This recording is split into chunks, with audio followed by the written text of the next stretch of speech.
Irmãos, abramos nossas Bíblias na segunda epístola de Paulo a Timóteo.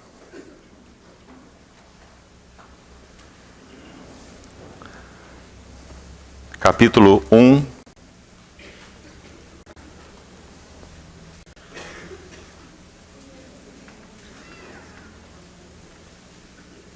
Verso 6.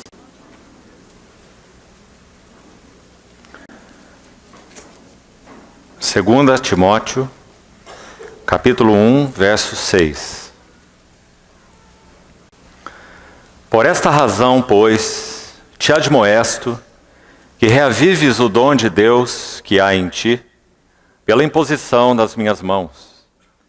Porque Deus não nos tem dado o espírito de covardia, mas de poder, de amor e de moderação.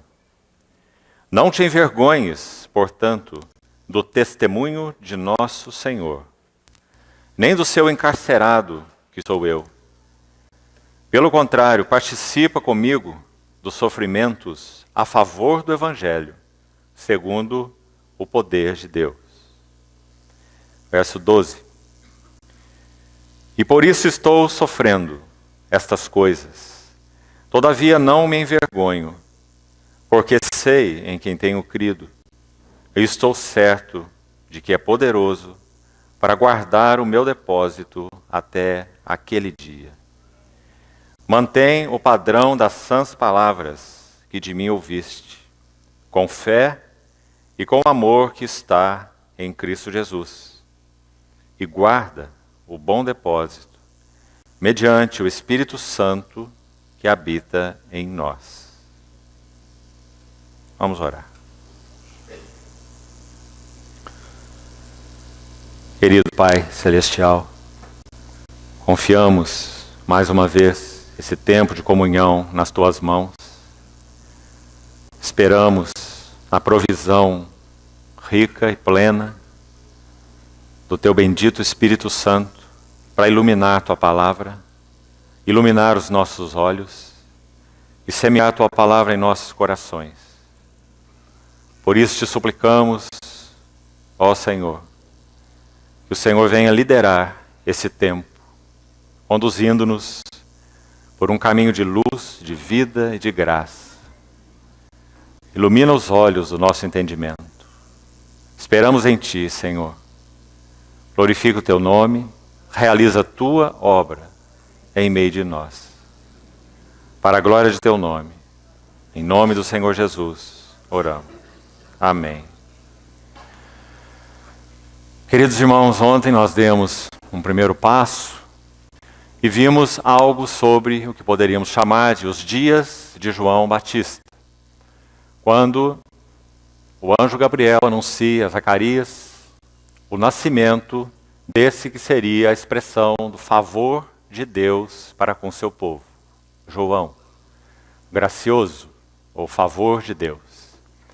Nós vimos que os dias de Zacarias eram dias de intensas trevas, particularmente nos 200 últimos anos, daqueles 400 anos que compõem o período chamado intertestamentário, entre a voz de Malaquias e a voz de João Batista. Os últimos 200 anos foram anos de intensa opressão para o povo da aliança terrena de Deus, o povo judeu. Um dos que governavam sobre eles, Antíoco Epifânio IV, chegou a sacrificar uma porca no altar, profanando o lugar do culto. Dias de intensas trevas. Então, como dissemos, Zacarias era parte de um pequeno remanescente que orava, que chorava, que clamava e que esperava a consolação de Jerusalém. E um dia, então, exercendo o seu serviço e queimando incenso, ele tem aquela visão de Gabriel, o anjo, à direita do altar, que dá a ele aquela mensagem clara a respeito do socorro de Deus, do favor de Deus, na pessoa do seu filho, João. Nós vimos pelo menos 5 elementos que compõem essa voz de Deus naquele tempo de 400 anos de silêncio profético, como também já vimos ontem. O Senhor, na sua graça, bondade e fidelidade ao seu nome, aos seus propósitos, Ele então providenciaria essa maravilhosa voz do que clama no deserto, o precursor do Redentor. Por isso, muitos detalhes que envolvem a vida de João, chamado Batista, são de imenso significado para nós nesses dias que estamos vivendo, que sem dúvida alguma antecedem a segunda vinda desse mesmo glorioso Messias que se manifestou então nos dias de João Batista.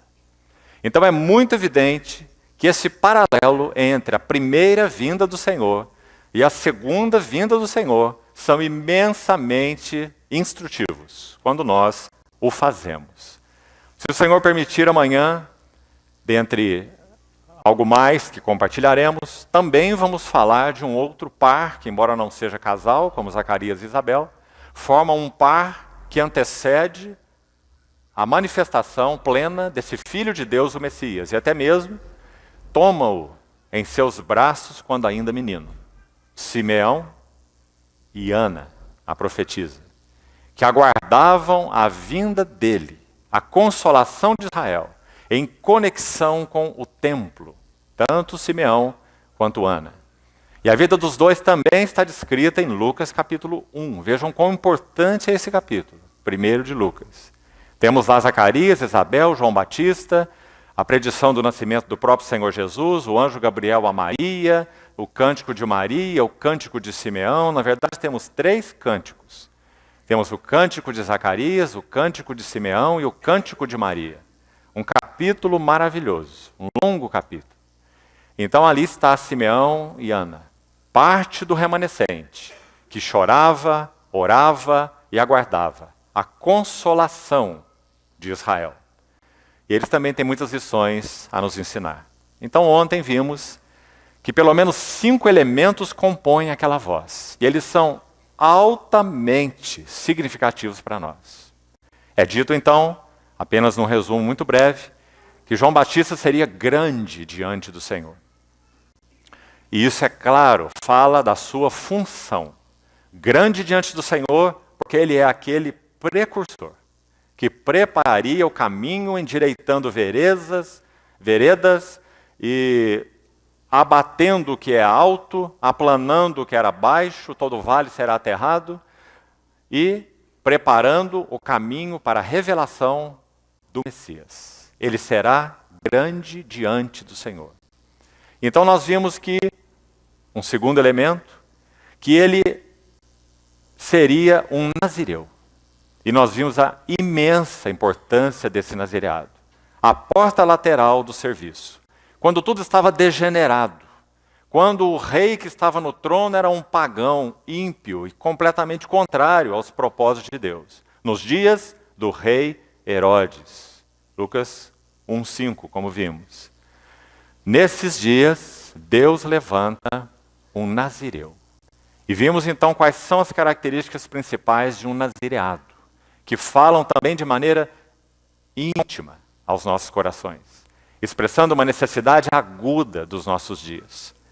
Aquela questão de uma consagração total, a questão de não tocar o corpo morto, a questão do vinho, a obsessão, a absorção por gozos terrenos, uma vida arraigada em prazeres, hedonismo, mesmo um hedonismo cristão. Estamos tão envolvidos com um pseudo-evangelho que prega um hedonismo cristão, uma coisa que na verdade não existe. Então, o nazireu é aquele que tinha uma visão clara, um apartamento claro dessas coisas, porque ele tinha um só objetivo. Ele optou, no caso de João Batista, seus pais, por uma revelação do anjo. João Batista foi uma dádiva de Deus, completamente impossível para os seus pais. Então, uma provisão do Senhor e, por isso mesmo, cheio do Espírito Santo desde o ventre materno. Então, João Batista não foi, claro, um nascimento ocasional, embora natural, diferente do nosso Senhor, claro, Mas não foi um nascimento ocasional, era o nascimento de um profeta, de um precursor, daquele então que anunciaria o caminho do Senhor. Então essa é a segunda marca importante, um nazireu e tudo o que isso significa.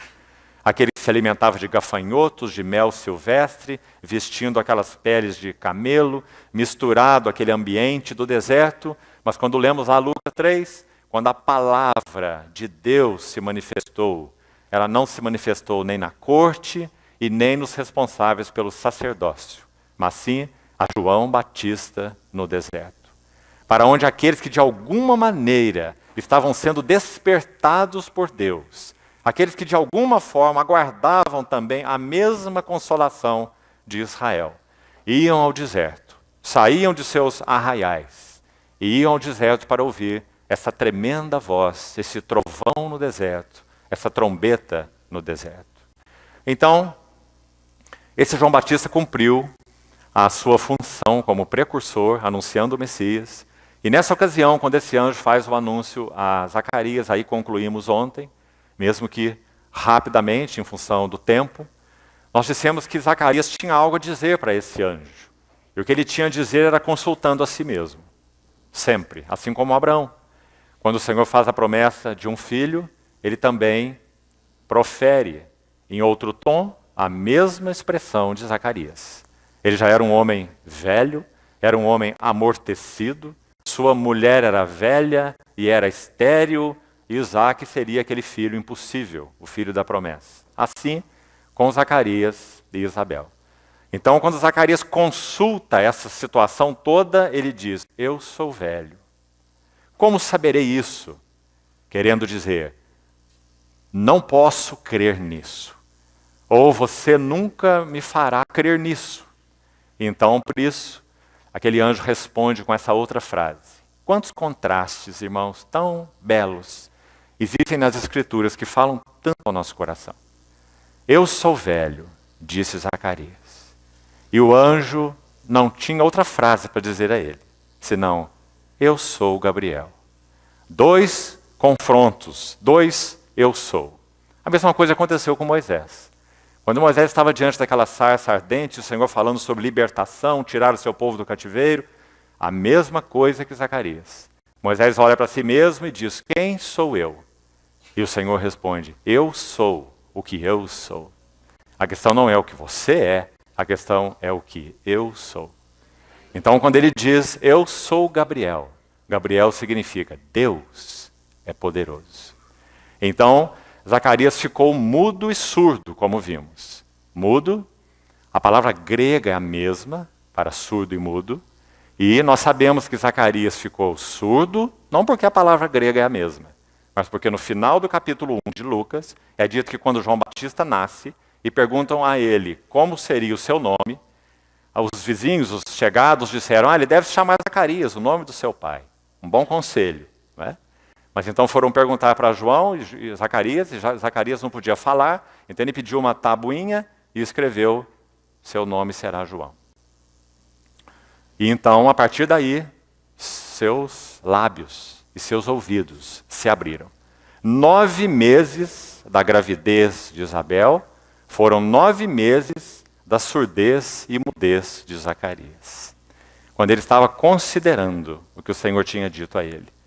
E por ter duvidado da palavra do Senhor, ele foi disciplinado pelo anjo. Mas uma disciplina tão interessante, porque assim é o nosso Deus.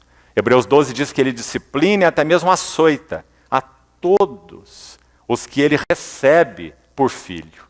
Porque essa é a prova do amor dele, é a prova de sua filiação, é a prova que ele nos tem debaixo das suas vistas, disciplinando, aperfeiçoando, para que sejamos participantes de sua santidade.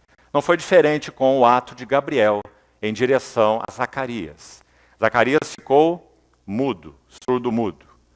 Na verdade, como falamos, essa disciplina sobre Zacarias seria ao mesmo tempo um sinal que daria suporte à fé de Zacarias na promessa e na palavra de Deus.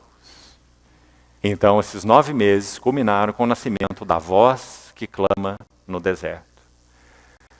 Hoje, nós daremos um passo mais e vamos ver mais uma voz. Paulo. A segunda epístola de Paulo é o último escrito dessa voz. Queridos irmãos, Paulo não pode ser considerado, mesmo entre os servos do Senhor, escute bem, um servo ou homem entre os outros. Nunca faça isso com Paulo. Claro que nós não colocamos Paulo no nível do nosso Senhor Jesus. Nosso Senhor Jesus é o nosso Redentor. É o Filho de Deus feito carne. Ele está em outra qualidade. Paulo é alguém que participa dos mesmos pecados e da mesma natureza pecaminosa que nós. Um homem natural por origem. Mas o que Deus fez pelo Espírito Santo na vida de Paulo constituiu-se em duas coisas importantes. Primeiro, o modelo de todo o trabalhar de Deus em cada um dos santos que ele chama. Então podemos dizer que o que Deus faz quando toma o Saulo de Tarso da sua cegueira, ele diz que ele era um blasfemo, insolente, irreverente e perseguidor da igreja. E por isso ele se denomina o principal dos pecadores. Então quando Deus toma esse homem e trabalha e forja um vaso com essa qualidade, sem dúvida, Deus está fazendo algo muito particular. Nós nem mesmo colocamos nem Pedro e nem João no mesmo nível. Para citar dois outros apóstolos que sofreram um alto trabalho de Deus nas suas vidas pessoais. Mas, irmãos, Saulo de Tarso foi chamado e forjado por Deus de tal maneira que ele, falando pelo Espírito Santo, então veja que essas palavras são do Espírito mesmo, pelos lábios dele, e nós já vamos ao texto, em 1 Timóteo, ele diz que tudo que Deus fez na vida dele, em primeiro lugar, não foi exclusivamente por causa dele. Sim, ele diz, Deus me amou. Ele me amou usando esse pessoal, ele me amou e a si mesmo ele se entregou por mim. Claro que há o pessoal nisso. Mas ao mesmo tempo ele diz que Deus fez isso não só porque o amou, mas Deus fez isso nele porque amou a igreja. Então quando ele escreve a Timóteo ele diz, e ele fez isso em mim, para que eu servisse de modelo. Aí ele usa uma palavra importante, tipo ou tipos, tipografia. Só os mais velhos aqui sabem o que essa palavra significa. Tipografia é gráfica, onde havia aqueles moldes, né, para se imprimir letra por letra, aqueles jornais da época e revistas. Se imprimia na tipografia, a grafia dos tipos, dos modelos. Né? Então Paulo diz, eu sou um tipo de todos e para todos os que hão de crer nele. Sabe o que ele está dizendo? O Senhor não irá trabalhar nada na vida de nenhum santo dele que ele não tenha trabalhado em mim. Foi isso que Deus fez com Saulo de Tarso. Então, por isso a vida dele é tão importante. Veja, irmão, o Novo Testamento tem 27 livros. 13 foram escritos pelo apóstolo Paulo. É quase metade de todo o Novo Testamento. Então, quando nós olhamos para a vida desse homem, nós estamos vendo um maravilhoso modelo de todos quantos hão de crer e já creram no nosso Senhor Jesus. Então, antes de entrarmos em detalhes, ouvirmos essa voz e, sobretudo, nós vemos a relação que essa voz, nos seus escritos finais, por isso estamos na segunda epístola de Paulo a Timóteo, uma riquíssima epístola, só 4 capítulos, um tesouro. Então nós vamos ver quais são as últimas palavras, agora não daquele jovem Paulo, aquele que iniciou as suas viagens missionárias há 15 anos atrás, pelo menos, desde a inscrição dessa epístola a Timóteo. Ele escreveu Tessalonicenses mais ou menos no ano 52, 53. Primeira e segunda Tessalonicenses são as duas primeiras cartas, anos 52, 53. Ele escreve 2 Timóteo no ano 67, 68. Então são mais ou menos 15 anos depois que ele começou a escrever suas primeiras epístolas. Então agora estamos ouvindo um homem muito maduro em Deus. Nós estamos ouvindo um homem que conhece muito bem o seu Senhor. Nós estamos conhecendo um homem que conhece tudo sobre a carreira cristã, porque ele sofreu no seu corpo esse trabalhar. Ele escrevendo aos Gálatas diz: ninguém me moleste, eu trago no corpo as marcas do Senhor Jesus. Esse é Paulo. Então nós somos tão gratos ao Senhor pela vida de Saulo de Tarso, o apóstolo Paulo. Como nós falamos, em um outro nível, quando nós comparamos com o nosso Senhor Jesus. Que isso fique muito claro, para que não achemos que estamos exaltando Paulo a um lugar inadequado. Não tem nem sentido comparar o Senhor Jesus com ninguém, nem com Paulo, não com ninguém. E nem com ninguém. Mas quando nós olhamos para os santos e para toda a igreja, Paulo é esse homem destacado. Então, quando nós vamos ouvir suas últimas palavras em 2 Timóteo, nós estamos em uma hora abordando um escrito de imensa importância, por alguns motivos. O principal que toca a nós aqui no encargo para essa conferência é: Paulo estava vivendo dias de profundo declínio espiritual, quando ele escreveu 2 Timóteo. Então isso nos interessa muito, já que a nossa carga para esse encontro é o testemunho de Jesus em tempos de declínio espiritual. Então, a nossa abordagem será 2 Timóteo, mas nós precisamos de um par de versículos em 1 Timóteo. Então vamos abrir nessa carta, capítulo 1, a partir do verso 12, e vamos ler com poucas explicações esse texto de 1 Timóteo 1, 12,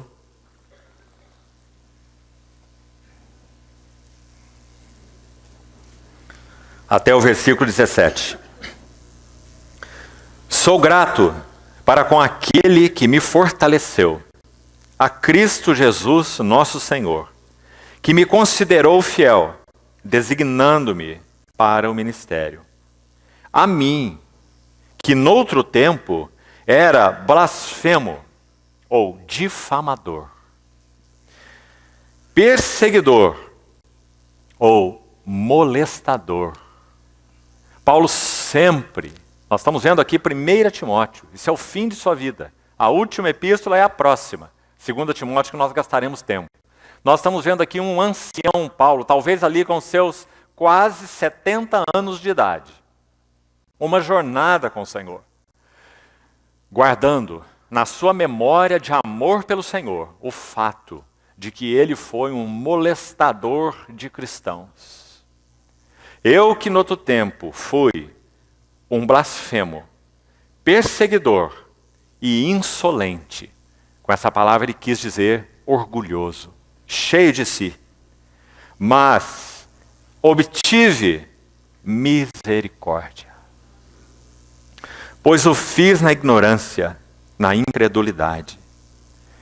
Transbordou, porém, a graça do nosso Senhor. Ah, que maravilha, irmãos. Esse sim é o apóstolo da graça. Então, quando nós estudamos as suas epístolas, nós precisamos ser tão agradecidos ao Senhor, porque Ele nos dá advertências tão solenes, Ele nos ensina a lutar com o pecado, Ele nos ensina a fazer morrer a nossa natureza terrena, Colossenses capítulo 3, e tantas coisas mais. E nós estamos ouvindo o apóstolo da graça. Porque sabe dos problemas que nós temos? Hoje em dia, muito sério, no seio da igreja. E que, irmãos, afeta toda a nossa vida e serviço ao Senhor. E mais, afeta o nosso ataviar como noiva, aguardando o seu Senhor. Sabe qual é esse problema? Um desequilíbrio fatal e letal entre graça e responsabilidade. Temos compreendido mal essas duas coisas. Há pouco tempo foi editada uma Bíblia, tomei conhecimento disso ontem, verdadeiro escândalo. O título dessa Bíblia, que você seja avisado para não comprar gato por lebre. A capa da Bíblia é muito bonita, está escrito Bíblia, graça sobre graça. Muito atrativo, não é? Quem não gosta de graça, sobre graça. Mas nessa Bíblia, ela é uma versão. E nessa versão foram retirados todos os textos que têm a ver com a condenação de Deus sobre relação homoafetiva. Graça sobre graça. Você está vendo o resultado de uma compreensão inadequada da graça? A graça é a provisão de Deus, é isso que significa graça. Nós não podemos, Deus pode. Ele enviou o seu Filho, graça, cheio de graça e de verdade, porque nós não podíamos nada para a nossa salvação, nada. Então Deus enviou o seu Filho, graça, provisão para a nossa salvação. E nós somos salvos, regenerados, perdoados, justificados. Agora escute, quando nós fomos regenerados, ou a partir do momento em que fomos regenerados, e esse bendito Consolador veio morar em nós, Deus, o Espírito Santo, então ocorreu algo conosco. Por Ele, pela habitação desse Espírito Santo em nós, e essa é a maior graça que Deus nos deu, esse é o dom, não é um dom, é o dom do Espírito Santo. Com essa graça, que é a habitação de Deus, o Espírito Santo em nós, o que Deus faz? Nos exime de nossas responsabilidades? Muito pelo contrário. Ele nos dá suporte, isso é graça, suporte para exercermos toda a nossa responsabilidade. Então Paulo vai dizer assim, se morrestes com Cristo para os rudimentos do mundo, isso é graça, já morremos, nada pode ser feito nesse assunto, já morremos com Cristo. Precisamos só de revelação e de ver que a cruz é esse atestado de morte para o velho homem. E graças ao Senhor, isso é uma realidade espiritual em Cristo. E que nós apropriamos dela pelo Espírito Santo. Então, baseado nesse fato, nessa verdade eterna, imutável, já morrestes. E a vossa vida está oculta juntamente com Cristo em Deus. Graça. Imediatamente na sequência. Fazei, então, morrer a vossa natureza terrena. Isso é responsabilidade. Suportada pela graça. Porque sem a graça, nunca poderíamos fazer nada morrer em nossa natureza terrena.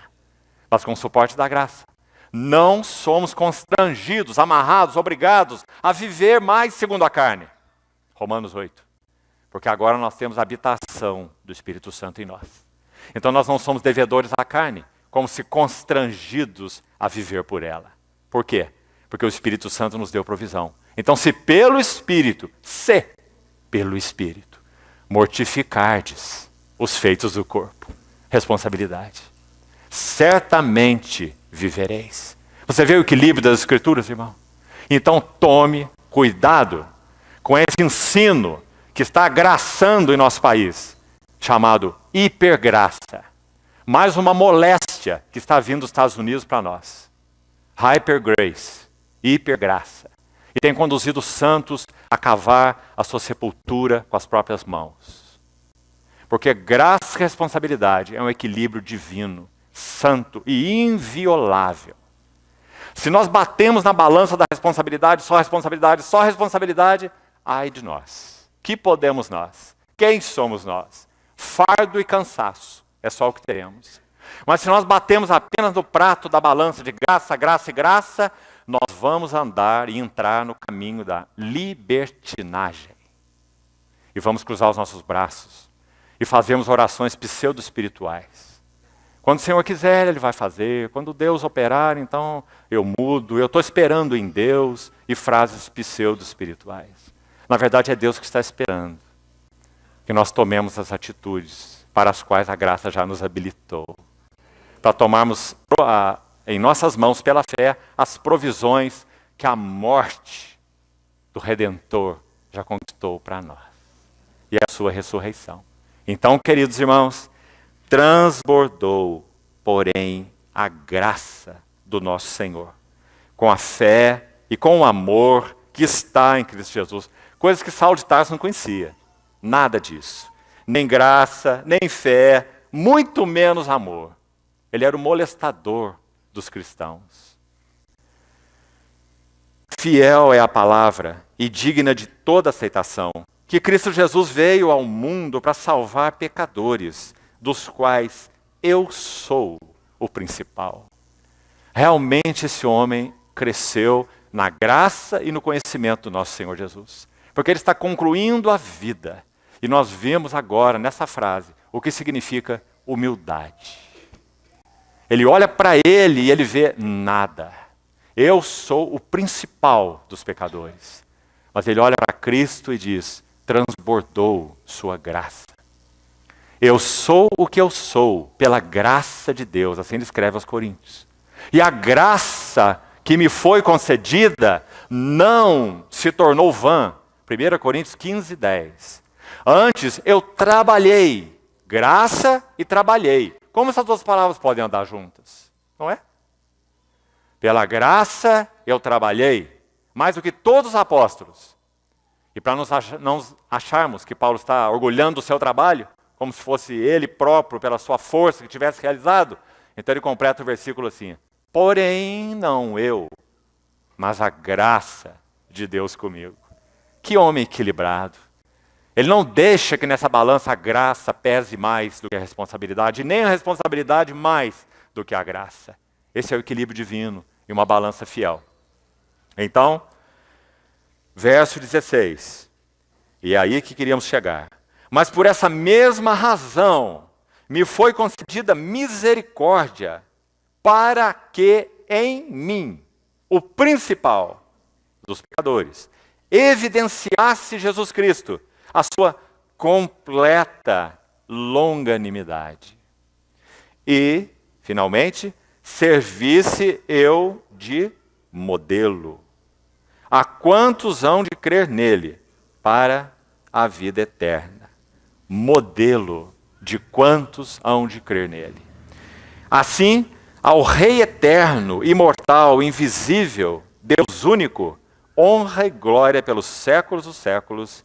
Amém. Então, é esse vaso e essa voz que nós temos o privilégio de ouvir na segunda epístola para Timóteo. Uma epístola que é particular, que foi Timóteo quem recebeu. Ela não é para nós, em primeiro plano, ela é para Timóteo. Mas está aí o Espírito Santo fazendo o seu trabalho. Ele reservou, guardou essa epístola no cânon sagrado.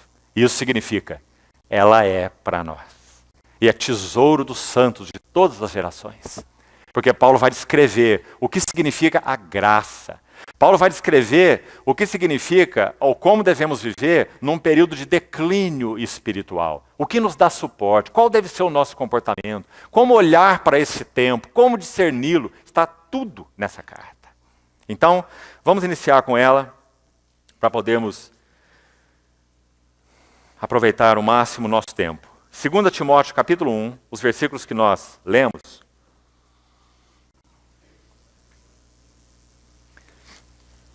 Abra no capítulo 2, por favor, inicialmente. 2 Timóteo, capítulo 2, verso 20. Ora, numa grande casa não há somente utensílios de ouro e de prata, há também de madeira e de barro, alguns para a honra, outros para a desonra. Então preste atenção. Na primeira epístola de Paulo a Timóteo, escrita há 2 ou 3 anos atrás, dessa epístola, segunda, Paulo se refere à igreja como a igreja do Deus vivo. 1 Timóteo 3, 15. Para que se eu tardar, fique ciente de como se deve proceder na casa de Deus, que é a igreja do Deus vivo, coluna e baluarte da verdade. Na primeira epístola de Paulo a Timóteo, a igreja é chamada a casa de Deus, a igreja do Deus vivo. Na segunda epístola de Paulo a Timóteo, a última então, o declínio já havia avançado bastante, a situação espiritual. Então Paulo usa para a igreja, em 2 Timóteo, não a expressão casa de Deus e igreja do Deus vivo. Ele usa a expressão, numa grande casa, há utensílios para honra e utensílios para desonra. Uns de ouro e de prata, e outros de madeira e de barro. Uns para honra, outros para desonra. E essas expressões se contrastam. Casa de Deus em 1 Timóteo 3,15 e grande casa em 2 Timóteo 2,20. Então, como podemos entender isso com a ajuda de outros textos das Escrituras? Então também, para podermos aproveitar melhor o nosso tempo, não vamos ao texto, você pode anotar as referências. Mateus 13 é um capítulo, todo o capítulo, que fala sobre a aparência do reino dos céus. Por favor, leia Mateus 13 com essa ótica. A aparência do reino dos céus. Isso é Mateus 13. Todas as parábolas que estão aí focam a aparência do reino dos céus. Ou se quisermos colocar de outra forma, a profissão de fé externa, aquilo que se professa ser. Já que nosso Senhor disse assim, nem todo aquele que me diz Senhor, Senhor, entrará no reino dos céus, mas aquele que faz a vontade do meu Pai. Então qual é a profissão externa? A profissão externa é Senhor, ó Senhor, mas a realidade interior, nenhuma. Eu não vos conheci, apartai-vos de mim. Coisa séria. Então Mateus 13 fala da aparência externa do reino dos céus, ou a profissão de fé. Agora, não vamos entrar lá, só para você ter o contraste. Mateus mesmo, 5 a 7. O que está registrado em Mateus de 5 a 7? O Sermão do Monte.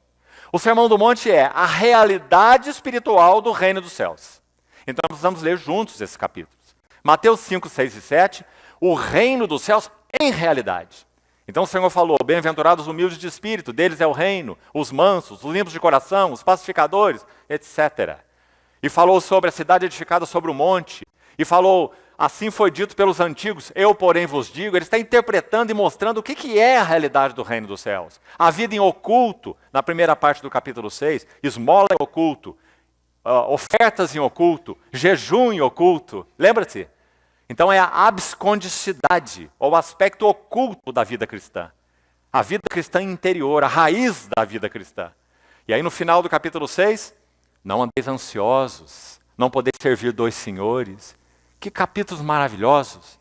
E no capítulo 7, falando sobre as medidas, o juízo, a vara, como medimos, o fruto, os falsos profetas. Né? Então a realidade do reino dos céus, Sermão do Monte, o chamado Sermão do Monte. Mas em Mateus 13, a aparência do reino dos céus. Então para entendermos a linguagem de Paulo aqui para Timóteo, casa de Deus em 1 Timóteo, grande casa em 2 Timóteo, escute.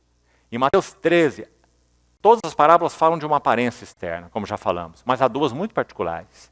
A parábola do grão de mostarda e a parábola do fermento. Então é dito assim quanto ao grão de mostarda. O Senhor dizendo, o reino dos céus é semelhante. E lembre-se, agora ele está falando da aparência externa do reino dos céus. Então ele diz, é semelhante a um grão de mostarda, que é uma pequenina semente. E então, se essa semente for plantada, ela se faz uma hortaliça, porque o grão de mostarda é um arbusto. Mas aí, na parábola, o Senhor vai dizer, ela se torna uma grande árvore. Isso significa um crescimento completamente anormal. O grão de mostarda não é uma grande árvore. Então, o que aconteceu com essa semente? Ela está superdimensionada. Mas não só isso. É dito que nessa grande árvore vêm aves do céu que aninham nos seus ramos. Essa é a parábola do grão de mostarda. Agora, quando o Senhor contou a primeira parábola de Mateus 13, é a parábola do semeador. Então ele falou a semente que cai aqui, que cai ali, que cai lá. Então ele disse que aquela que cai na beira do caminho, vem as aves dos céus e a comem. E quando o nosso Senhor interpreta, ninguém precisa interpretar, ele interpretou. Quando ele interpreta o que significa as aves do céu, o Senhor diz, vem o maligno. E arrebata a semente que caiu à beira do caminho. Ora, se na primeira parábola as aves do céu significam espíritos malignos, por que na parábola do grão de mostarda, aves do céu significariam outra coisa? Como alguns interpretam. Não significam outra coisa. Significa a aparência do reino dos céus. A profissão de fé cristã. Ela cresceu de uma tal forma, sem realidade, mais do que isso, que ela se tornou uma grande árvore, no sentido externo, mas uma árvore em que demônios vieram se alojar. E quando nós lemos a história do cristianismo, o que nós vemos? Por um lado, aí está a grande árvore. E aí estão os espíritos malignos alojados nela. Por um lado, essa é a história do chamado cristianismo, não é? Eu não me estou referindo ao cristianismo protestante unicamente, mas todo o chamado cristianismo, tanto católico quanto protestante. Então isso foi o que o Senhor quis dizer na parábola do grão de mostarda. As aves do céu se aninharam nos seus ramos. E a coerência ainda é tão clara que você vai para a próxima parábola do fermento.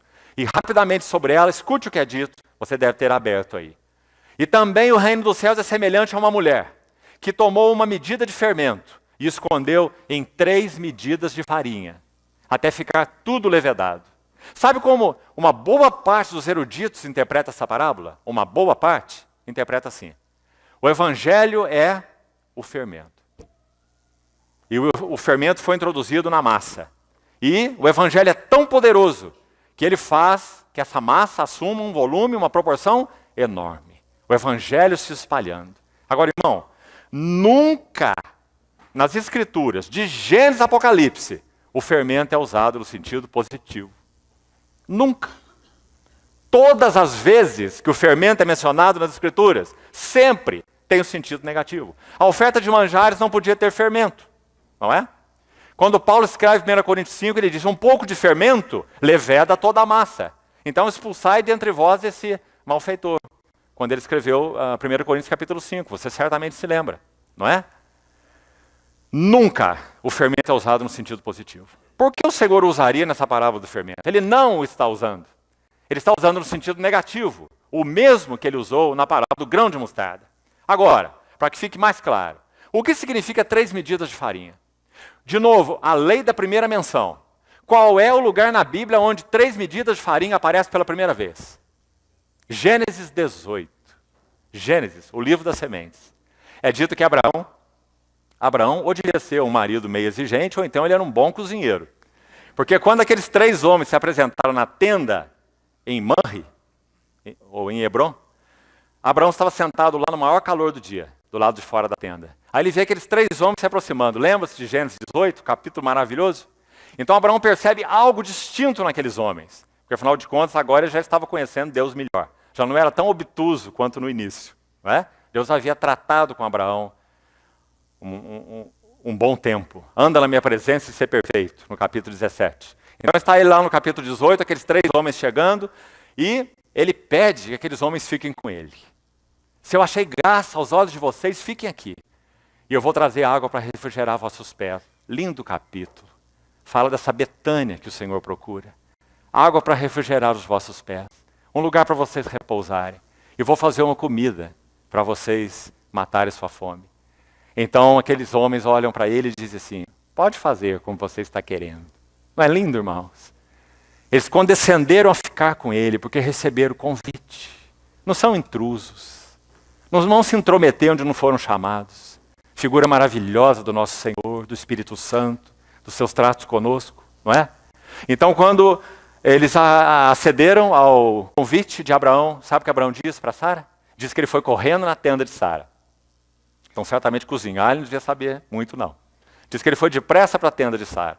Ele disse assim: amassa depressa 3 medidas de farinha. Aí está a primeira menção. E Abraão exigente, ele diz: e faz um pão assado ao borralho. Deu a receita para Sara. 3 medidas de farinha.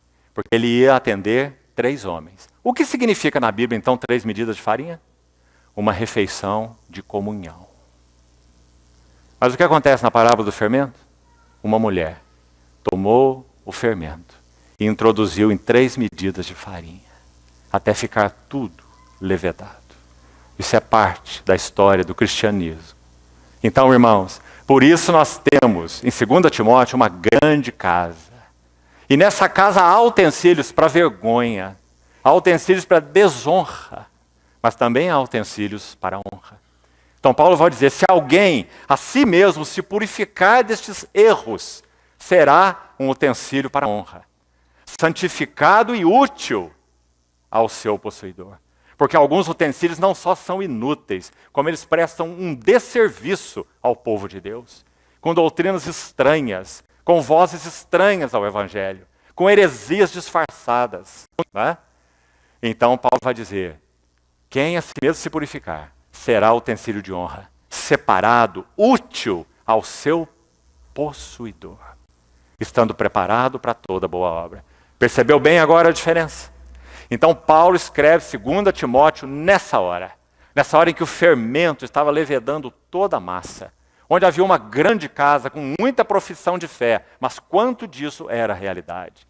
Paulo até mesmo podia citar alguns nomes que estavam entre eles e dizer para Timóteo: cuidado com Himeneu e Fileto, Cuidado com Alexandre o latoeiro, ele me causou muitos males. Lembra-se?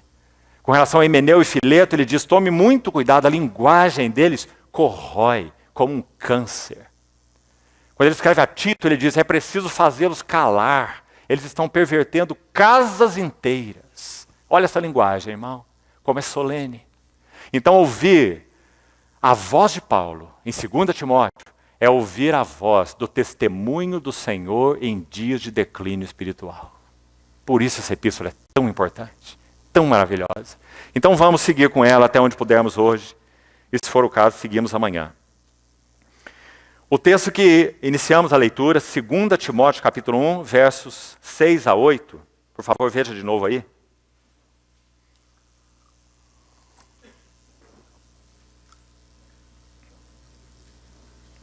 Se Paulo é esse testemunho do nosso Senhor, e Paulo expressa essa maneira como Deus forja o seu testemunho, acho que seria uma boa pergunta inicial, o que é o testemunho do Senhor? Não só uma boa pergunta, mas uma importante pergunta. Por quê? Porque, irmãos, alguns reduzem o testemunho do Senhor a coisas menores do que o testemunho do Senhor significa. O testemunho do Senhor não é um compêndio de teologia sistemática. O testemunho do Senhor não é um determinado corpo de doutrinas. O testemunho do Senhor não é nem mesmo um credo ou uma confissão de fé. Nós somos muito gratos a Deus pelos chamados credos da história da igreja, ou confissões de fé. Sem dúvida, o Senhor levantou homens pelo Espírito Santo para manter a pureza da verdade. Se isso não acontecesse, nenhum de nós estaria aqui. Porque o Evangelho já teria se perdido há muitos e muitos séculos. Então, graças a Deus, pelos credos, desde o credo apostólico, as confissões de fé de todos os chamados concílios ecumênicos da igreja, preservaram a verdade. Agora, irmãos, o testemunho de nosso Senhor não é nem mesmo uma confissão de fé ou um credo. O testemunho de nosso Senhor é algo exclusivamente de Deus, pura e exclusivamente de Deus, que esteve e está desde todas as eras no seu coração, em Deus, e que ele confiou, revelou ao mundo e confiou à igreja. Esse é o testemunho de nosso Senhor. Então essa frase de Paulo, vamos olhar para ela, no verso 8, por favor. Não te envergonhes, portanto, do testemunho de nosso Senhor. Aquilo que é puramente e exclusivamente de Deus e que foi introduzido no mundo e que foi confiado à igreja. O que Paulo tem a dizer para Timóteo nas suas palavras finais? Ele tem a dizer, Timóteo, viva para este testemunho e morra por este testemunho. Por isso ele diz, não te envergonhes do testemunho do nosso Senhor. E nem do seu encarcerado, que sou eu. Queridos irmãos, essa frasezinha, o encarcerado que sou eu, como ela fala aos nossos corações, do espírito de Paulo. Pense um pouco sobre esse homem. Queridos irmãos, quando ele escreve, quando ele fala, e Lucas registra em Atos 20, quando ele fala aos presbíteros de Éfeso, em Mileto, sabe o que ele diz a eles? Graças a Deus que Paulo não escreveu tratados de teologia. Graças a Deus que Paulo escreveu epístolas, cartas. Porque esse é um método do Espírito Santo. Sabe por quê? Porque você pode ler tratados teológicos ortodoxos, precisos, maravilhosos. Mas você não vai saber, lendo o tratado em si, você não vai saber absolutamente nada a respeito daquele que o escreveu. Nada. Nada do seu caráter, nada de sua vida, nada do quanto de Cristo foi formado nele. Porque ortodoxia não é igual a Cristo formado em nós, não é a mesma coisa. Não é? A igreja de Éfeso tinha ortodoxia, mas abandonou o primeiro amor. Então, graças ao Senhor, Paulo não escreveu tratados teológicos. Paulo escreveu epístolas. E sempre louvaremos nosso Senhor por isso. Porque nas epístolas nós vamos ver o que o Espírito Santo faz com o homem. Que maravilha! Ele toma esse homem bruto. Em Atos 9, quando narra a conversão de Saulo, é dito assim que Saulo respirava ameaças e morte contra os discípulos do Senhor. Sabe o que isso significa? Como um touro bravo abrindo as suas narinas para atacar alguém. Assim ele é descrito em Atos. Paulo era esse touro bravio, que qualquer cristão que fosse colocado na sua frente, ele iria despedaçá-lo. Então diz, Saulo respirava ameaças e morte contra os discípulos do Senhor. Então ele tomou aquela carta, como nós sabemos, e foi para aquela estrada para ir para Jerusalém, para manietar alguns, torturá-los e levá-los à prisão. E então, alguém deixa o seu trono e vai encontrar Saulo naquela estrada. O nosso Senhor Jesus. Encontra o Saulo naquela estrada. E então começa esse trabalho longânimo para forjar nele um modelo de quantos hão de crer nele para a vida eterna. Então, queridos irmãos, quando pensamos nele, Atos 20, como nós estávamos citando, ele vai dizer assim, vocês sabem, ele está falando aos anciãos, aos mais velhos, aos presbíteros da Assembleia de Éfeso. Ele está dizendo, nunca se esqueçam, 3 anos, noite e dia, eu não cessei de admoestar com lágrimas a cada um. Esse era Paulo. E é assim que nós pensamos nele. Quando ele escreve suas epístolas, ele usa mais de 70 nomes próprios. Ele chama Timóteo de seu amado filho. Ele chama Epafrodito de um fiel companheiro de jugo. Ele cita nomes e mais nomes. Alguns chamando de amados, e de conservos, e de companheiros. Paulo era um homem relacional. Ele viveu de Cristo, ele viveu de Cristo para a igreja. Esse era Saulo. Servo de Cristo e por isso, servo da igreja. Então ler as suas epístolas, irmãos, é uma viagem maravilhosa, um tesouro que nós temos do trabalhar da graça de Deus em nós, forjando vasos. Então é esse Saulo que se denomina aqui o encarcerado. Em outra epístola ele diz o prisioneiro, Efésios 4, o prisioneiro de Cristo Jesus. Samuel Rutherford, escocês, foi preso em Aberdeen. E ele escreveu algumas cartas da prisão. Esse servo fiel do Senhor. E sabe como ele intitulava suas cartas? As que eram permitidas que saíssem da prisão? Ele endereçava, se registrava assim, Samuel Rutherford, do Palácio de Cristo em Aberdeen. E esse Palácio de Cristo era a sua prisão, em Aberdeen. Então Paulo escreve a Timóteo, não te envergonhes do testemunho de nosso Senhor, e nem do seu encarcerado, que sou eu. Participa comigo dos sofrimentos a favor do Evangelho. Por que participa dos sofrimentos? Porque Paulo está dizendo, isso, Timóteo, que Deus nos confiou, é o testemunho de nosso Senhor. É aquilo que é mais precioso ao coração do Pai. Então nunca se escandalize. Irmão, irmã, você tem se escandalizado com o Senhor? Você tem controvérsias com o Senhor? Sabe qual é um dos grandes problemas em nossa vida cristã? É termos controvérsias com o nosso Senhor. Termos contendas com o nosso Senhor. Nos escandalizarmos dos tratos dele conosco. Maneira dele, o tempo dele. Não te envergonhes do testemunho de nosso Senhor e nem do seu encarcerado, que sou eu.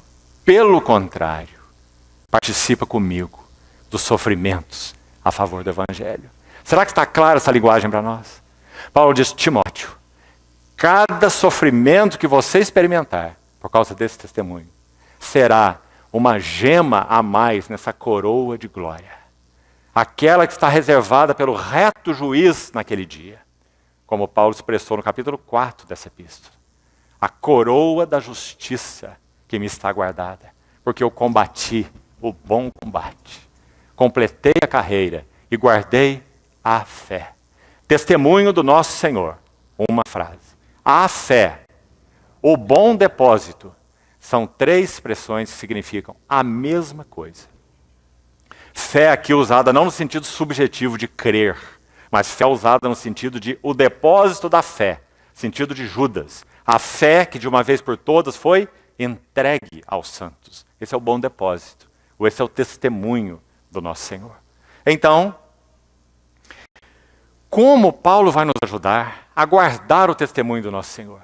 Se estamos vivendo agora uma era com muito maior intensidade de depravação, de ruína, de confusão, dentro da igreja, sobretudo, muito maior do que Paulo viveu nos seus dias, ora, irmãos, essas epístolas se tornam para nós, essa em particular, a segunda de Timóteo, a última de Paulo, mais importante ainda do que foi para aquela geração. Então, qual é o segredo que Paulo aponta? Talvez essa seja a nossa carga maior para esse tempo de comunhão nessa noite. Qual é o segredo? Para que guardemos o testemunho de nosso Senhor. Vamos andar um pouco nesse caminho. Primeiro, versículo 1, o primeiro versículo dessa epístola. Capítulo 1, versículo 1. Paulo, apóstolo de Cristo Jesus, pela vontade de Deus, de conformidade com a promessa, por favor, escute bem, da vida que está em Cristo Jesus. Se nós queremos entender o que ele está querendo dizer, na primeira epístola, no capítulo 4,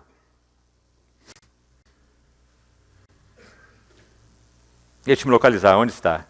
Ele diz assim, segundo a promessa da vida que agora é capítulo 4, versículo 8.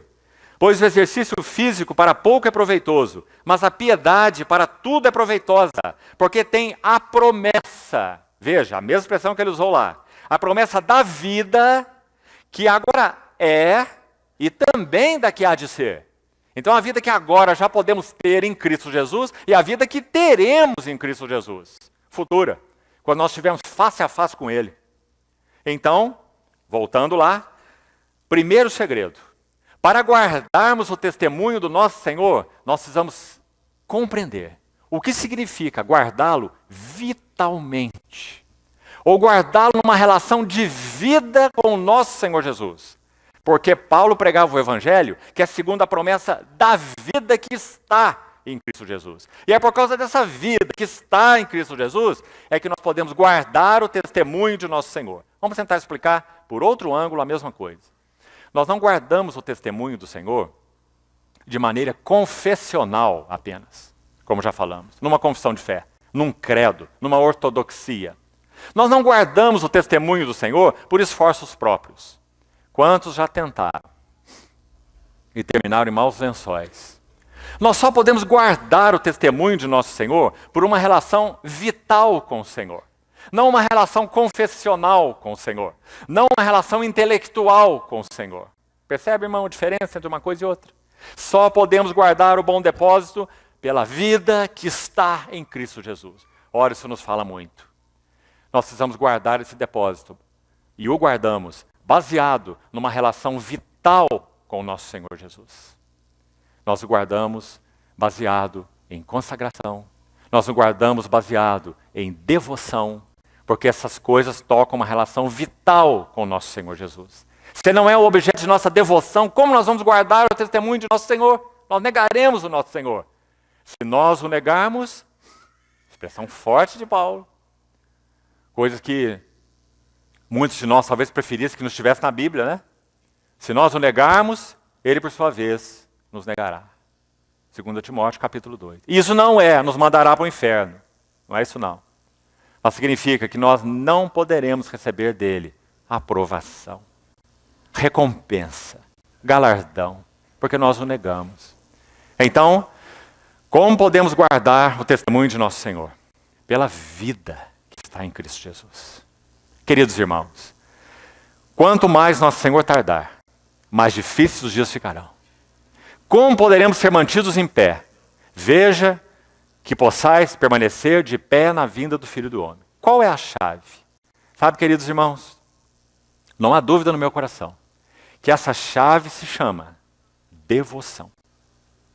Se o nosso coração não é um coração de devoção, não importa nem o quanto conhecemos da Bíblia em si, não importa nem mesmo se somos ortodoxos, não importa se nós estamos muito envolvidos na chamada obra do Senhor, nada importa. O que importa é o quanto nosso coração é realmente devocional. Compreende, irmão? Maria aos pés do nosso Senhor. Não que o serviço de Marta não se importasse. Você sabe muito bem que Maria, Marta e Lázaro representam 3 aspectos fundamentais da igreja de Deus. Nenhum dos 3 pode ser negligenciado. Maria, o ouvir e a devoção. Marta, o serviço. Lázaro, o amor. Então, esses 3 andam juntos. Mas veja a prioridade. Quando Marta estava lá ocupada com seus serviços, o Senhor disse, essa não é a boa porção. O serviço é algo que deve ser decorrente da devoção, do ouvir. Então Maria escolheu a boa porção. E esta jamais lhe será tirada. O serviço, queridos irmãos, desse grande apóstolo do Senhor, por muitos anos, externamente falando, foi retirado. Paulo foi preso em Cesareia 2 anos, Paulo foi preso na prisão domiciliar em Roma, de Atos 28, mais 2 anos, e Paulo foi preso finalmente no final da sua vida, em Roma de novo, na masmorra subterrânea, de onde ele foi tirado para ser decapitado durante o governo de Nero. O apóstolo dos gentios, lançado em uma prisão. E o coração de Paulo não era atrelado à obra, o coração de Paulo era atrelado ao Senhor, derramando-se para ele. Assim Paulo entendia sua prisão. Amados irmãos, qualquer um de nós morreria de tédio nessas prisões onde Paulo esteve. Tédio. Mas lá estava Paulo, escrevendo epístolas. As mais elevadas saíram da sua prisão. E as mais profundas, em termos de significado dos últimos dias, saíram também, saiu da sua prisão. Essa única, 2 Timóteo, que ela escreveu nesses últimos dias. Então não te envergonhes do testemunho de nosso Senhor, e nem do seu encarcerado, que sou eu. Como guardamos o testemunho de nosso Senhor? Primeiro, uma relação vital e íntima com o Senhor. Irmãos, parece e é tão básico falarmos sobre isso. Mas qual é o nosso problema? Nosso problema é aí mesmo. É que nós erramos e nos perdemos no básico, no fundamental. Uma relação vital com o nosso Senhor Jesus. Tens nome de que vives, mas estás morto. Então esse é o primeiro segredo que Paulo nos apresenta aí. Agora escute outra coisa. Versículo 7. Porque Deus, lemos no 6, por essa razão te admoesto, reavives o dom de Deus que há em ti pela imposição das minhas mãos. É Paulo clamando para que Timóteo entre de todo o coração nesse serviço ao Senhor, em função do bom depósito, em função do testemunho de nosso Senhor. Não se acovarde, Timóteo. Não se intimide, Timóteo. Não se envergonhe, Timóteo. Estamos vendo tudo isso aí. Não se escandalize. Não é? Pelo contrário, reavives o dom de Deus que há em ti. E então ele vai dizer, Deus, porque Deus, verso 7, não nos tem dado espírito de covardia. E agora, irmão, quero compartilhar com você como soam no meu coração essas palavras que vamos ler agora. Mas de poder, de amor e de moderação. Apenas para ganharmos tempo, vamos também só citar. Atos 6, verso 15. Atos 6, 15. É dito que Estevão estava sendo perseguido pela sua pregação contra o que eles achavam era contra o lugar santo. Esse homem prega contra a lei e prega contra o lugar santo. Então Estevão vai dar o seu testemunho em Atos capítulo 7. Nesse versículo de Atos 6,51, é dito que Estevão tinha, apenas conferindo aqui, a parte final do verso 15, Atos 6,15, que Estevão tinha o rosto como se fosse de anjo. Rosto de anjo. Então guarde aí. Rosto de anjo. Esse é Estevão.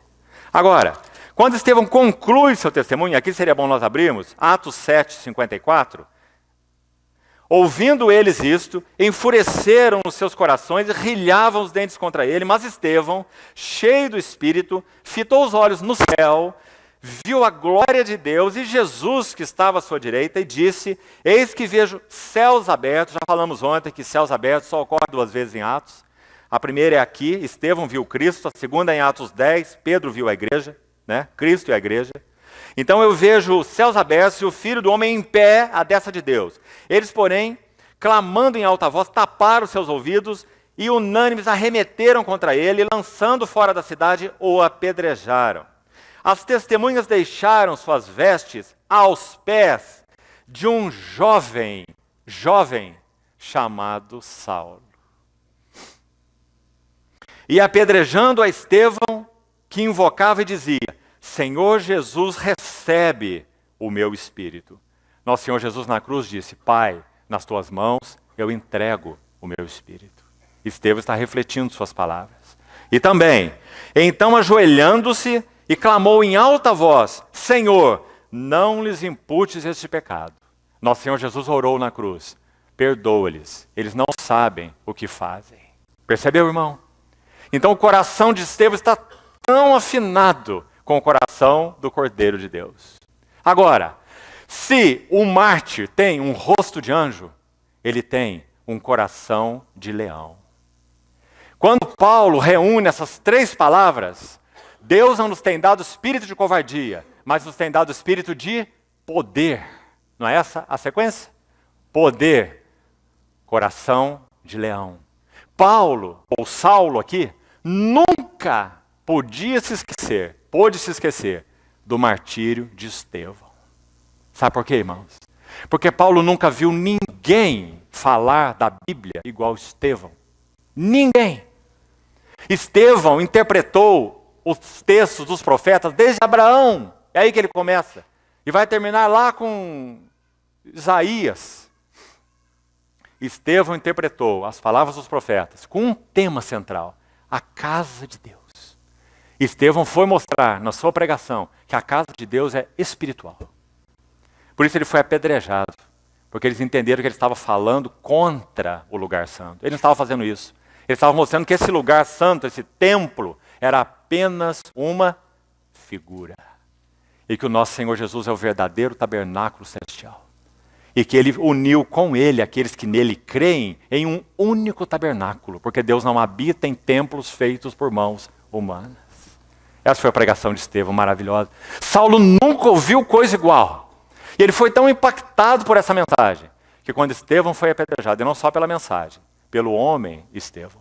Porque o que ele viu ali, depois dessa pregação que impactou e perfurou o coração do Saulo, o jovem Saulo, ele não apenas viu uma pregação, que soou para ele como única, e ele nunca mais esqueceu, mas ele viu um homem que tinha rosto de anjo, coração de leão e espírito de cordeiro. Então, quando ele escreve a Timóteo, ele diz: Deus nos tem dado não espírito de covardia, mas espírito de poder. Esse é o coração de leão. Espírito de amor. Esse é o rosto de anjo. Enquanto Estevão estava sendo apedrejado, ele estava orando pelos que o apedrejaram. Esse é o espírito de amor. Amor para com Deus e amor para com os outros. Mas também ele diz: e de moderação. Que linda palavra. Ela significa domínio próprio. Mais especificamente, sabe o que ela significa? Quietude de mente. Então ele viu um homem sendo apedrejado com quietude de mente. Isso ele escreveu a Timóteo. É isso que Deus nos tem dado. Parece que essas três palavras refletem aquilo que o jovem Saulo viu. Estevão. Espírito de poder, espírito de amor e espírito de moderação, ou quietude de mente, ou ainda uma disposição para sofrer, domínio próprio. Estevão morreu como um cordeiro, rosto de anjo, coração de leão e espírito de cordeiro. É isso que Paulo está dizendo para Timóteo. É isso que Deus nos deu. E nisso nós temos todo o equipamento. Nós temos poder, amor e quietude de mente, domínio próprio, moderação. Então, seguindo, verso 12 e 14 dessa epístola. Vamos dar uns passos mais, ainda temos tempo. Versos 12 a 14. 2 Timóteo, capítulo 1. Por isso, estou sofrendo essas coisas, todavia não me envergonho, porque eu sei em quem tenho crido, E sei que Ele é poderoso para guardar o meu depósito até aquele dia. Verso 14. Guarda o bom depósito. Então, por favor, note essas duas frases. São muito interessantes. O que Paulo chama de bom depósito no verso 14? Já explicamos. É aquilo também que ele chama de a fé. E que Judas diz que a fé que foi entregue aos santos. E o que Paulo chamou de testemunho do nosso Senhor. Esse é o bom depósito. É aquilo que já falamos, é puramente de Deus, é exclusivamente de Deus. E Deus o introduziu no mundo e confiou à igreja. O testemunho de nosso Senhor. É isso. Então Paulo diz, guarda o bom depósito. Agora, a outra frase é muito interessante. Paulo diz, eu sei em quem tenho crido e sei que Ele é poderoso para guardar o meu depósito. Parece que é a mesma coisa. Elas têm relação, mas não é a mesma coisa. E aí então é uma lição muito linda, que penso ser muito encorajadora para nós. Então escute bem. Se nós somos fiéis em guardar o testemunho de nosso Senhor, o bom depósito, sabe o que nós fazemos diante de Deus? Nós fazemos um depósito diante de Deus.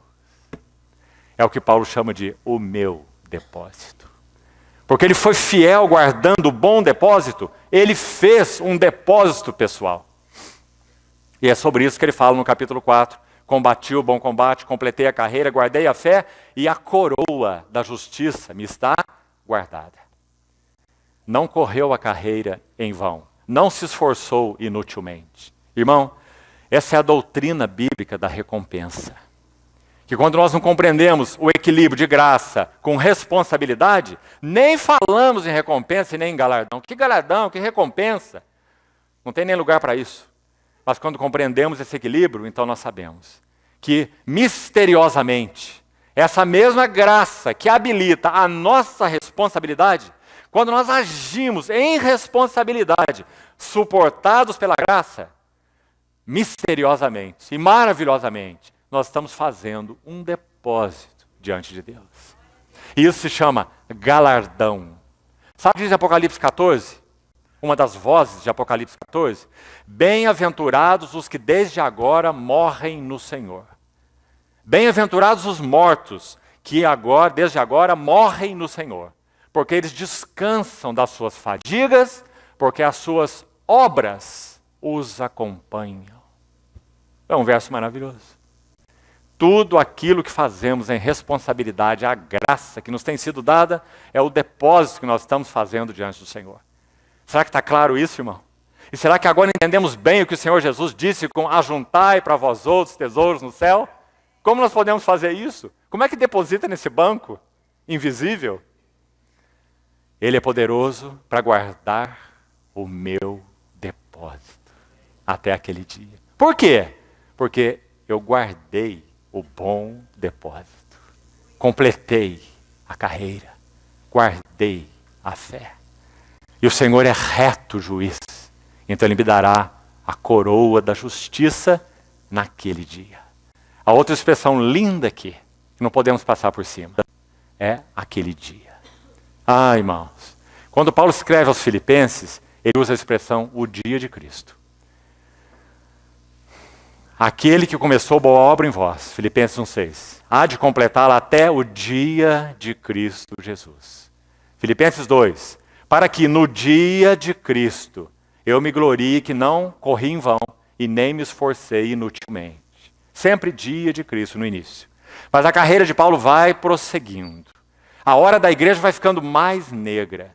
Ele sabe que ele está aproximando do seu patíbulo, da hora do seu martírio. Então, ele está agora tão afeiçoado e tão íntimo, aquilo que ele chamava de dia de Cristo, que agora ele não precisa mais descrevê-lo assim. Agora ele simplesmente pode dizer, aquele dia. Porque é o dia que ele aguardava, com toda a força do seu coração. Então ele diz, ele é poderoso para guardar meu depósito, até aquele dia. Irmão, sem ser dogmático. E falo isso muito pausadamente para que você, por favor, não me acuse. Quero te dizer algo.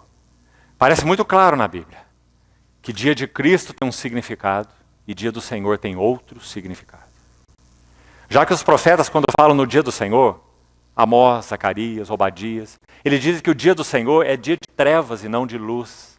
É dia de obscuridade, é dia de juízo. Por que quereis o dia do Senhor? É dia terrível, é dia de juízo, é dia de obscuridade. Esse é o dia do Senhor. Mas esse significado, o significado desse dia do Senhor, não é isto para a igreja, é isso para o mundo. Então Paulo usa uma outra expressão, dia de Cristo, para se referir a esse dia, quando a igreja se apresentará diante do seu Senhor. Ele chama esse dia de o dia de Cristo. E é desse dia que Paulo se tornou tão íntimo. Então ele usa a Timóteo essa expressão tão linda, o dia de Cristo. Como ele descreveu aqui nesse versículo e em outros à frente. Então, meu depósito e bom depósito. Irmão, se isso é assim, se nós não podemos guardar esse bom depósito mediante um credo, mediante uma confissão de fé, mediante os esforços naturais, então acho que há duas implicações importantes para nós fazermos aqui que eu queria que os irmãos atentassem. Se nós só podemos guardar, verso 14, capítulo 1, verso 14, guarda o bom depósito, como? Mediante o Espírito Santo que habita em nós. Então, a promessa da vida que está em Cristo, só podemos guardar o testemunho do nosso Senhor numa relação vital, de devoção com o nosso Senhor, como já explicamos. Falando de outra maneira a mesma coisa, Paulo diz, guarda o bom depósito, mediante o Espírito Santo que habita em nós. Então aqui há duas implicações muito importantes. Primeiro, cuidemos, queridos irmãos e irmãs, muito mais em dias tão difíceis que vivemos, como temos enfatizado. Cuidemos em que não haja nuvens entre a face do Senhor e a nossa face. Qual foi o segredo da vida humana do nosso Senhor Jesus? Já que ele viveu como homem, frágil e vulnerável. Do contrário, nós não teríamos salvador nenhum. Aprendeu obediência pelas coisas que sofreu e foi tentado em todas as coisas. Esse é o nosso bendito Salvador. Qual foi o segredo de sua vida humana frágil e vulnerável? Foi Atos 2, 25. Diante de mim eu via sempre o Senhor. Esse é o segredo da vida humana de Jesus. Nunca perdeu de vista seu Pai. Diante de mim eu via sempre o Senhor. Pedro está retirando essa palavra do Salmo 16, 8. E o Salmo 16, 8 aborda de uma maneira também muito linda. Diz assim, o Senhor, eu o tenho sempre à minha presença. Não é um lindo versículo? Não é apenas eu estou na presença do Senhor. Você compreende? Porque olhando de modo geral, irmãos, nosso Deus é onisciente. Todos os homens estão na sua presença. Tudo está na sua presença. Diante desses olhos, todos vão prestar conta. Ele conhece todas as coisas. À sua presença estão todos os homens, sejam cristãos ou não cristãos. Então você compreende esse versículo? Que interessante. Ele não está dizendo que eu estou na presença do Senhor. Ele está dizendo, o Senhor, eu o tenho à minha presença. Esse foi o segredo da vida do nosso Senhor Jesus. Ou diante de mim, eu via sempre o Senhor. Por isso Isaías 50, aquele capítulo tão lindo, diz assim, o servo do Senhor andou em trevas, sem luz nenhuma. Ele olhava para Pedro, não tinha luz, ele olhava para João, não tinha luz, olhava para Tiago, não tinha luz, para os seus discípulos todos, para os fariseus, para os saduceus, para os sacerdotes, luz em lugar nenhum. Andou em trevas sem luz nenhuma. Ainda assim confiou em o nome do Senhor e se firmou sobre o seu Deus. Diante de mim eu via sempre o Senhor. Guarda o bom depósito mediante o Espírito Santo que está em nós. Então, primeira implicação importante. Não permita, irmão, que nenhuma sombra se interponha entre a face do Senhor e a sua face. Nunca. Nenhum pecado conhecido e não julgado. Nenhum relacionamento inadequado uns com os outros. Nada que esteja entristecendo o Espírito Santo e é do nosso conhecimento. Nada. Guarda o bom depósito mediante o Espírito Santo. Mais uma implicação. Guarda o bom depósito não apenas como confissão de fé, como já falamos, ou intelectualismo. Guardemos os nossos corações, irmãos. Em particular nesses dias que temos vivido, contra intelectualismo. Não é porque nós conhecemos uma palavra revelada no Novo Testamento que ela se tornou nossa. Cuidado, irmão. Principalmente os mais jovens. Não é porque você foi numa conferência, não é porque você ouviu uma mensagem, não é porque você leu algo na Bíblia que isso se tornou possessão sua. Sempre nas nossas vidas a doutrina ou a teologia irá à frente da experiência. Isso é normal, é correto. Mas nós precisamos ter carreada a nossa experiência atrás da palavra revelada. Não é porque nós conhecemos a palavra que aquilo se tornou nosso. Isso é um grande engano que cometemos. Há muitos irmãos que conhecem muito bem a palavra revelada no Novo Testamento, mas eles não guardam o testemunho do nosso Senhor. Isso é intelectualismo, compreende? Como nós já usamos essas figuras algumas vezes. Às vezes nós ouvimos algumas pessoas compartilharem a palavra, ou mesmo lemos seus livros, que sabe o que nos parece? Mosquitos andando sobre uma lagoa. Você já viu eles fazerem isso? Eles são especialistas em patinação. São muito leves, não conseguem mergulhar, né? Não conseguem quebrar a tensão superficial da água. Não tem peso para isso. Então o que eles fazem? Eles patinam na lagoa. Eles vão para uma margem, vão para outra margem, eles vão para a margem de cá, vão para a margem de lá. Fala sobre tudo, fala sobre filosofia, literatura, cita a Bíblia daqui, cita a Bíblia de lá, não é? Mas nunca conseguem dar nenhum mergulho. Intelectualismo, aridez, frieza. Nas suas palavras e nos seus livros não há expressão nenhuma de devoção, só de ortodoxia. Sabe, irmão, falando com muito temor diante do Senhor. Nós somos tão agradecidos pelo movimento chamado Reforma. Muito agradecidos. Como somos por outros também. Não é? Que nosso irmão de manhã aqui já citou alguns deles. E nós ontem também. Somos muito agradecidos. Mas tome cuidado, para você não colocar na sua testa um rótulo reformado. Tome muito cuidado, irmão. Porque esse é o caminho para a aridez espiritual. Você vai aprender uns nomes que você nunca viu na vida, estudando os livros de teologia sistemática. Nenhum deles tem na Bíblia. Mas você vai aprender muitos. Para explicar as doutrinas inexplicáveis.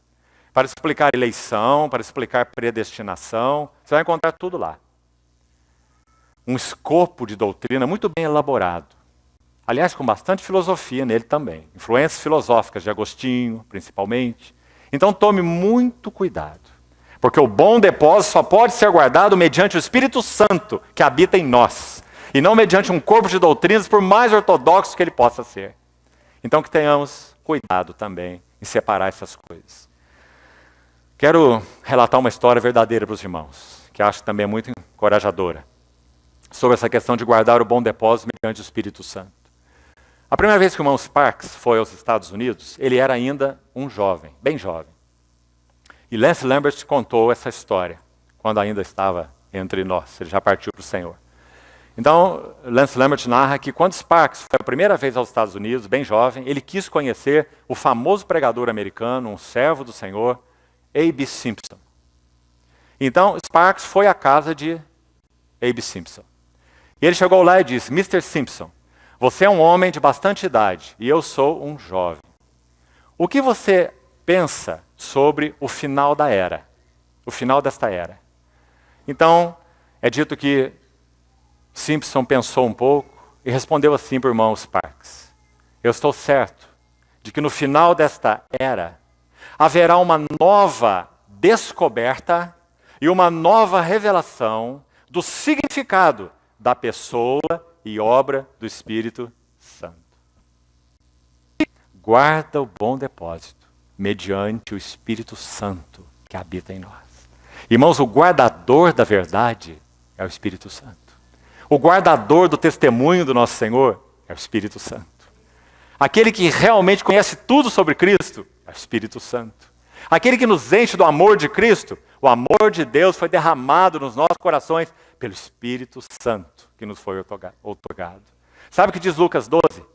Quando vos levarem as autoridades para vos julgarem, vos arguírem, não vos atemorizeis, porque o Espírito Santo vos ensinará naquela mesma hora o que deveis dizer. Não é um lindo e encorajador texto? Lucas 12, 12. guarda o bom depósito, mediante o Espírito Santo. Vamos concluir por hoje, amanhã seguimos. Quando Paulo escreve os últimos versos do capítulo 1, versos 15 a 18, 2 Timóteo capítulo 1.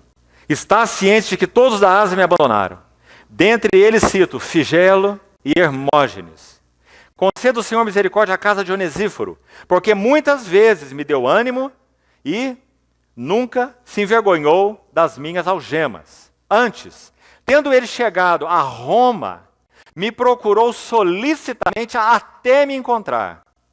O Senhor lhe conceda naquele dia. Está vendo aí de novo a expressão? Ele não precisa mais dizer dia de Cristo. Tanto ele anela, tanto ele ama, tanto ele está próximo no que concerne a sua vida terrena, seu serviço terreno, que ele declara assim esse dia. O Senhor lhe conceda misericórdia naquele dia, da parte do Senhor. E tu sabes melhor do que eu quanto serviço ele me prestou em Éfeso. Primeiro, quando Paulo está escrevendo essas linhas, Roma já tinha sido queimada pelo Nero, o imperador neurótico.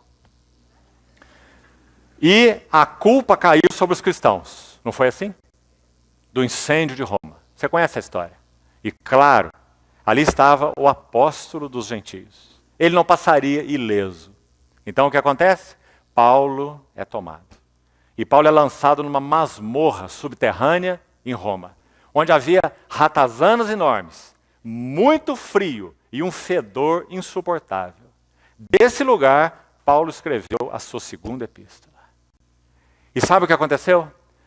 Provavelmente, por causa do incêndio em Roma e a perseguição dos cristãos, ninguém ousava ir à prisão visitar Paulo. Claro.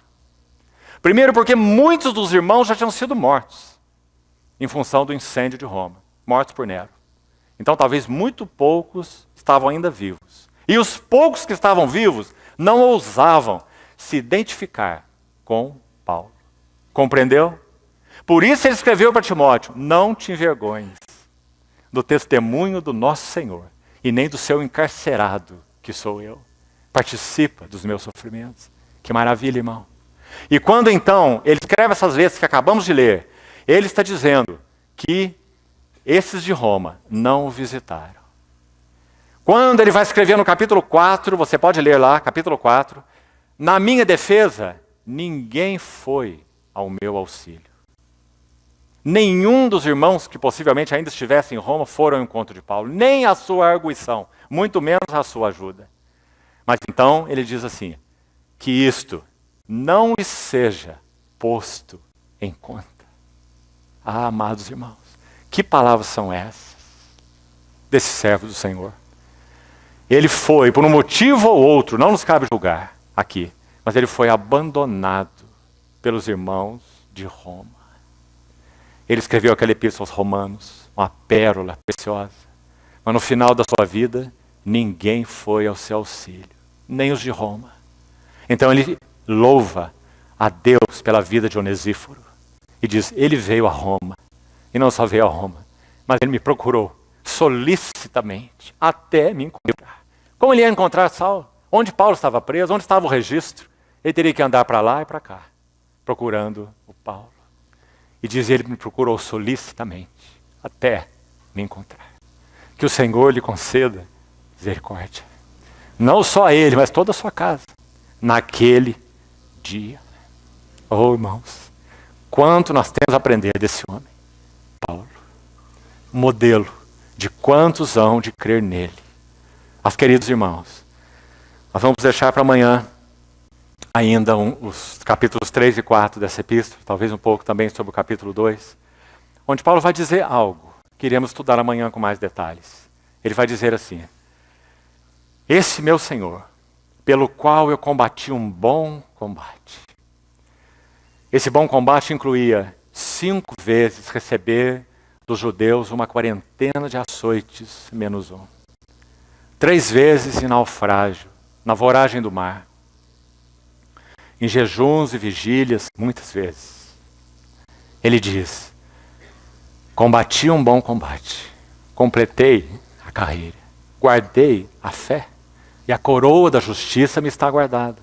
Não somente a mim, mas a todos quantos amam a sua vinda. Oh, irmãos, nós vivemos dias tão difíceis.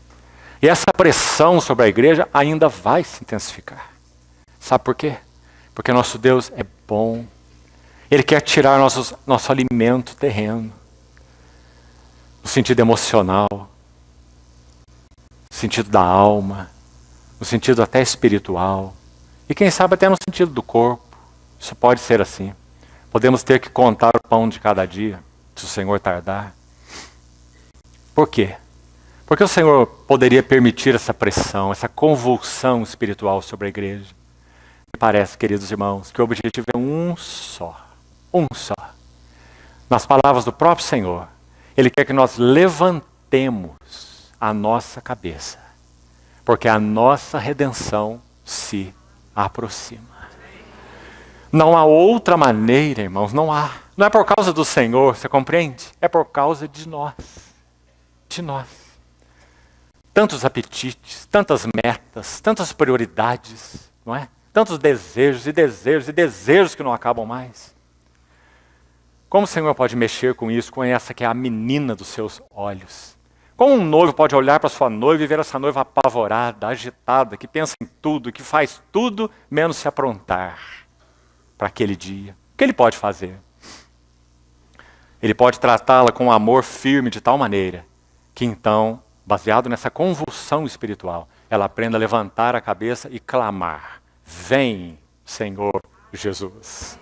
A vossa redenção se aproxima. Irmão, o Senhor continuará provocando, por sua bondade, convulsão espiritual. Nós temos visto muita convulsão na criação, não é? Muita convulsão atípica na criação. Como nós sabemos, fome, guerra, terremotos sempre houve. Mas as convulsões atuais, todas quase, têm as notas atípicas. 2 terremotos seguidos no México, há 100 anos não acontecia. 2 furacões F5 no Atlântico, há não sei quantos anos não acontecia. Não é? Acho que esse F5 nunca houve no Atlântico, foi o primeiro. Não é? A criação em convulsão, convulsão e convulsão, dores de parto. A criação geme e suporta angústias até agora. Romanos 8. Mas Paulo vai dizer, não somente ela, mas também nós, que temos as primícias do Espírito, gememos em nosso íntimo, fazendo o quê? Aguardando, esperando, em santa expectativa, a adoção de filhos, a redenção do nosso corpo. Essas não são as palavras. Então, irmão, sim, o Senhor continuará abalando não somente a terra. Isso nós vemos nos noticiários, mas Ele continuará abalando o céu, para que aquilo que não é abalável permaneça. Na linguagem de Hebreus 12. Então, nos dias da vinda do Senhor, veremos amanhã, nosso Senhor separou, em Lucas 1, Simeão e Ana. E palavras muito maravilhosas são registradas a respeito deles, que mostram qual é o tipo de coração que aguarda o Messias. E nós vamos ver isso na vida de Simeão e na vida de Ana. Então que o Senhor também nos ajude nisso. Vamos orar, concluímos.